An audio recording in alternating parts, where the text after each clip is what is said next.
Ja, hallo, hier ist wieder Klaus von der älteren Generation und Klaus redet heute über das Alter. Ich habe seinerzeit mal so eine PowerPoint-Präsentation gemacht, die ich jetzt hier im Folgenden zeigen werde. Und die handelte von der Buchlektüre, die ich mir so mit 55 zugelegt habe und die ich konsumiert habe. Also das Alter einerseits und das Älterwerden. Mittlerweile muss man sagen, dass das Alter hier bei mir angekommen ist. Das Alter ist angekommen, ich bin alt, leider. Oder Gott sei Dank, oder soll man das positiv nehmen oder negativ? Altern ist ja eigentlich negativ konnotiert. Bei einem selber und bei anderen auch. Oder bilde ich mir das nur ein? Also, wird man mit dem Alter zufriedener oder weniger zufrieden? Was ändert sich? Das Alter ist ein eigenes Zeitalter, sage ich mal. Man wechselt sozusagen von der Normalzeit in die Alterszeit. Und Altern ist Neuland. Für mich Neuland und für jeden anderen, glaube ich, auch. Lange Zeit habe ich mich nicht zu den Älteren gerechnet, aber jetzt geht kein Weg mehr daran vorbei. Jetzt schaut man in den Spiegel und dann muss man sagen, ja, man ist eigentlich älter geworden, man ist älter geworden, man gehört zu den Alten, also nicht zu den ganz Alten und auch nicht zu den Alten, sondern noch mehr zu den jungen Alten.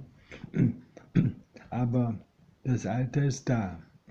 Darüber gibt es kein Vertun, wie man das jetzt genau interpretiert. Junges Alter, spätes Alter, Greisenalter oder wie auch immer, das ist eine andere Frage. Ja, also ich habe mich mit dem Altern beschäftigt und da gibt es auch Romane. Zum Beispiel gibt es da eine Romantherapie, das ist ein Band von zwei jungen Literaturwissenschaftlerinnen, die haben so zu verschiedenen Themen, zu Schmerzen, zu Altern, zu dies und das Bücher herausgesucht, Romane, die davon handeln oder wo jemand da so im Mittelpunkt steht. Und da gibt es jetzt für verschiedene Dezennien, zum Beispiel für die 60er, für die 70er, für die 80er, für die 90er gibt es da so Romane und die sind dann aufgelistet. Auch bei bestimmten Krankheiten und so findet man auch alles. Also ein sehr schöner Band. Und von diesem Band habe ich einige Sachen gelesen schon. Zum Beispiel hier, diese beiden Bände, die habe ich gelesen, gekauft. Ja, also den fand ich sehr gut, den rechten. Julian Barnes, nichts, was man fürchten müsste. Der andere Band hier links, das ist mehr so ein Rückblick. Ja, also auch der Barnes wird älter, auch der Barnes wird 60 und nimmt das zum Anlass, darüber zu schreiben, darüber zu reflektieren. Dann habe ich hier eine Frau, die nennt sich Virginia Ironside. Ich nehme mal nicht an, dass es ihr wirklicher Name ist. Das ist mehr so ein Marketingname oder so. Sie hat also 3 Bände hier geschrieben, ich glaube, da gibt es noch mehr. Die habe ich geschenkt bekommen. Ja, und ich sag mal, das ist eine leichte Lektüre und beschäftigt sich mit dem Alter aus Sicht der Frauen. Es ist eine leichte Lektüre. Also es gibt ja da, wie heißt da, die Vorzeigefrau da aus Frankreich, die Simone de Beauvoir, die hat auch ein altes Buch geschrieben. Das ist natürlich ein anderes Kaliber als hier von ihrer Ahrenzeit. Also Ahrenzeit schreibt über ihr Plaudern, über ihren Alltag, über ihr Essen und ihre Freunde, Beziehungen und so weiter und ihre Erfolge im Altern und wie sie ein bisschen altert. War nicht unbedingt mein Fall, aber okay. Jeder schreibt halt anders und jeder lebt auch in einem anderen Leben. Ja, Sven Kunze will halt so altern wie ein Gentleman. Naja, der hat natürlich auch das Gehalt dafür. Und ich glaube, der war mal bei den Öffentlich-Rechtlichen, da war, glaube ich, auch Beamter beim Fernsehen, irgendwas da, Abteilungsleiter oder so. Jedenfalls, er recherchiert seriös und schreibt gut, aber halt so auch ein bisschen akademisch, auch ein bisschen moralisch und mit moralischen Zeigefinger und so. Ja, das Besondere war, dass er also in ein Altersheim gegangen ist und da mal Probeleben gemacht hat. Ein Probeleben im Altersheim. Muss man erstmal kommen auf die Idee. Ich glaube, der war 4 Wochen da und hat dann dazu kritisch die anderen Alten da so beäugt und darüber geschrieben. Ja, dann haben wir hier 3 Stück.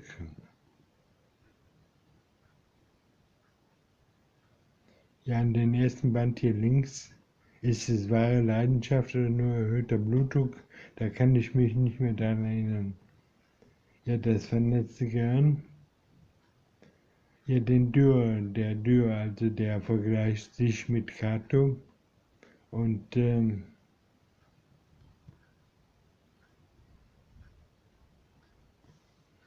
ja, ist einer aus den höheren sozialen Schichten. Er war ein Manager. Er beobachtet dann, dass er nicht mehr so nachgefragt wird. Mir ist jetzt noch so in Erinnerung, dass er, also früher ist er eingeladen worden und saß dann immer in der ersten Reihe. Und dann ist er nochmal jetzt im Alter eingeladen worden, da saß er irgendwo auf den Plätzen der Spatzen und so. Das hat ihm dann schon nicht mehr so gut gefallen. Ja, ansonsten ist er gut situiert, lebt er irgendwo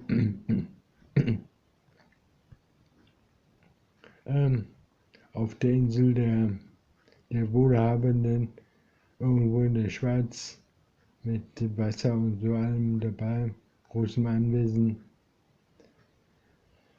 Naja, aber der muss natürlich auch mit dem Alter zurechtkommen, so oder so.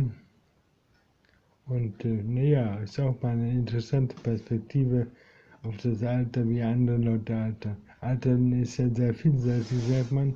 Vielleicht die vielseitigste Altersgruppe überhaupt, weil die Leute ja in ihrem Leben das Unterschiedlichste gemacht haben und dann sozusagen auch das ganz unterschiedliche Typen herausgebildet haben und natürlich auch unterschiedliche Vorurteile, Stereotypen und so. Also einerseits kann man sagen, es gibt nirgendwo so viele Bekloppte wie unter den Alten. Andererseits gibt es natürlich auch viele Ältere, die ja so ein besonderes Leben geführt haben und aus dieser Perspektive natürlich auch einiges erzählen können und erzählen wollen. Bei manchen merkt man sehr deutlich, dass sie überhaupt nicht mehr aufhören wollen mit dem Erklären, mit dem Zeigefinger und auch mit der Selbstdarstellung, wer sie sind und was für ein tolles Leben sie gehabt haben und dass sie anderen immer noch erzählen müssen, wie großartig sie selber sind. Und sie brauchen dann auch andere. Ja, dann haben wir hier noch den Philosophen Wilhelm Schmidt. Den linken Band habe ich gelesen über die Gelassenheit. Das läuft dann so in, ich glaube, in 10 Paragraphen oder so hinaus. Also Gelassenheit, sag mal, ist also das, was er im Alter hervorhebt. Ja, rechts den Band, den habe ich, kann ich mich nicht daran erinnern. Ich glaube, den habe ich nicht gekauft. Den habe ich, glaube ich, entliehen, Gelassenheit. Aber war gut, war eine Lektüre, anspruchsvoll, auch ein bisschen schwierig wie das so ist, wenn Philosophen schreiben über ein Alltagsthema, das wir auch kennen, dann ist natürlich schon die Einleitung schwierig. Ja, dann habe ich noch ein paar wissenschaftliche Bücher. Da kann ich mich nicht daran erinnern. Lebensqualität im Alter, der ungewisse Lebensabend, ältere Menschen, sagt mir im Moment nichts.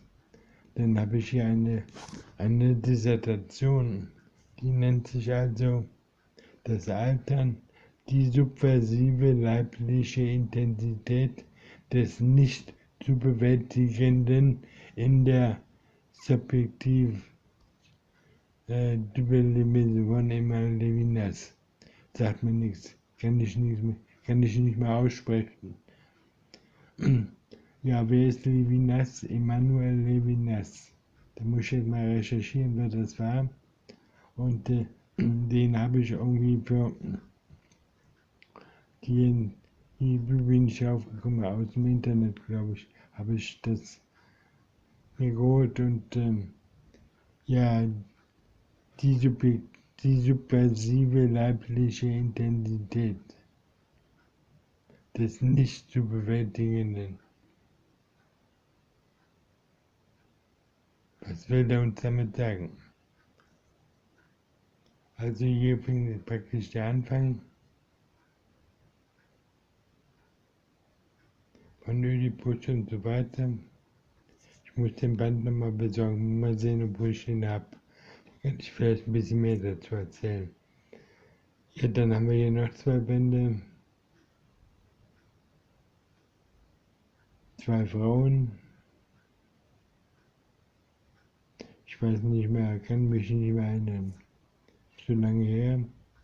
Nochmal 2 Frauen oder 1 Frau und ja, auch die Sprache hier, alter Sack und so, das gefällt mir nicht. Ja, Natascha Wodin, ja, die lebt immer noch im Sexalter. Ja, jetzt kommen wir noch zu 2 wichtigen Büchern. Also hier der Dieter Kleinmann, der war gut. Und dann mal ab 45 Muskeltraining habe ich auch versucht. Und das hier, Fit ins Alter, das ist mein Favorit. My Way of Active Aging schreibt er also. Also er ist ein Läufer und der ist auch Arzt. Und ich glaube, das war der wichtigste Band, den ich hier überhaupt mal gelesen habe. Dann habe ich den Band noch. Dann habe ich mir eine Waage gekauft.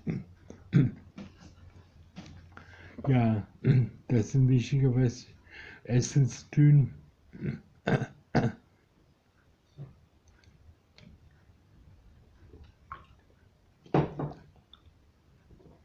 Die China-Studie. Start Solution.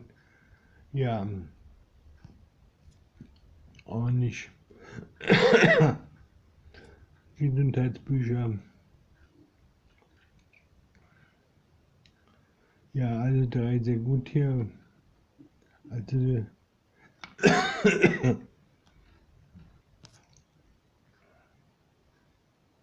ja, Resilienz.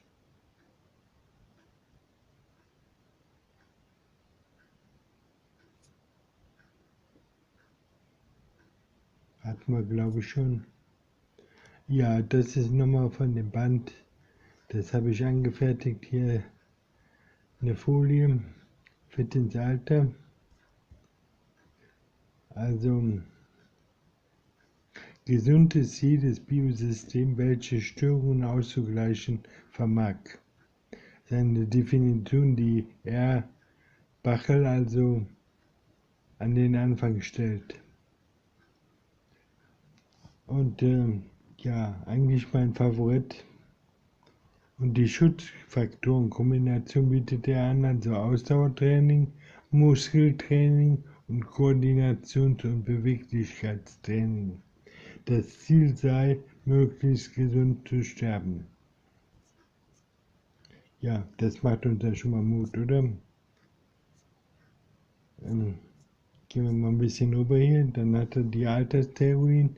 Da gibt es also die Erbigkeitsgenetische Theorie, dass also von der Genetik her das Alter schon begrenzt ist und da gibt es dann so eine, dass die Zellen sich nachher nicht mehr verlängern dann. Das ist also in den Zellsträngen, dass sie sich, glaube ich, nur 50 Mal teilen können und dann ist Ende. Ja, dann spricht über das SDS, das Sensitive Test-Syndrom, also interne Risikofaktoren werden also Adipositas, Bluthochdruck, Hypolipoproteinämie, was immer das sein soll, Hyperglykämie, was immer das sein soll, und Hypertrikämie, weiß ich auch nicht genau im Moment. Ja, und die werden also verstärkt durch abgeschwächte, atrophierte, verkrampfte Muskulatur. Werden also die internen Risikofaktoren verstärkt und auch durch die nachlassende Koordinationsfähigkeit und Kognitionsreaktionsfähigkeit. Und das führt zu einer unsicheren Motorik. Also er unterscheidet also interne Risikofaktoren und externe Risikofaktoren. Externe wären also Überernährung, Fehler- und Mangelernährung, Bewegungsmangel, ja, und Stressfaktoren.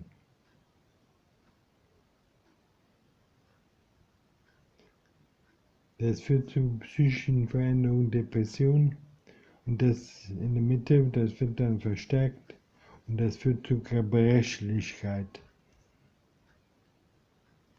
Ja.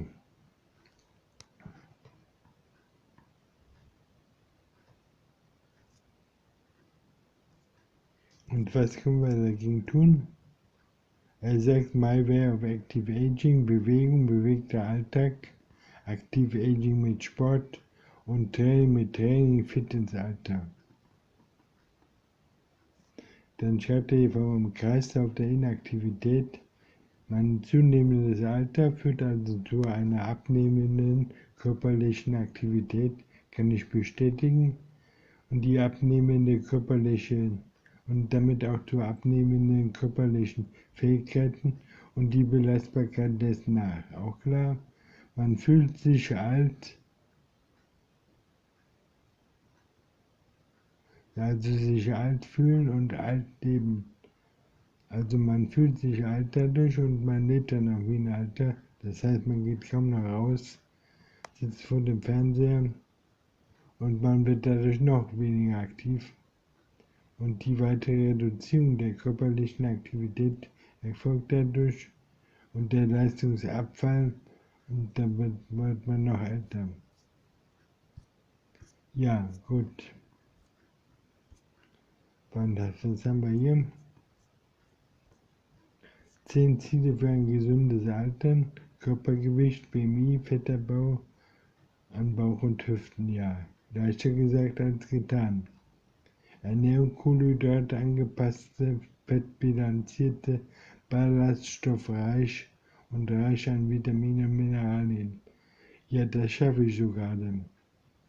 Zuckerstoffwechsel, normalisierter Blutzucker, Senkung des Insulinspiegels, weiß ich nicht so genau. Den Fettstoffwechsel, LDL soll unter 100 sein, HDL über 40, Triglyceride unter 150. Der Blutdruck soll bei 135/85 sein. Blutgerinnung, Reduzierung der Gerinnungsneigung, Verbesserung Fließeigenschaften, Immunsysteme, Steigerung der Infektabwehr, Verminderung des Krebsrisikos, der Stütz- und Bewegungsapparat, Kräftigung der Muskulatur. Okay. Und wie soll man das erreichen? Aktives Alter heißt also aktiv bleiben, unabhängig bleiben, Verantwortung übernehmen, sich begeistern können, lernen und lachen, dankbar und stolz sein. Ja,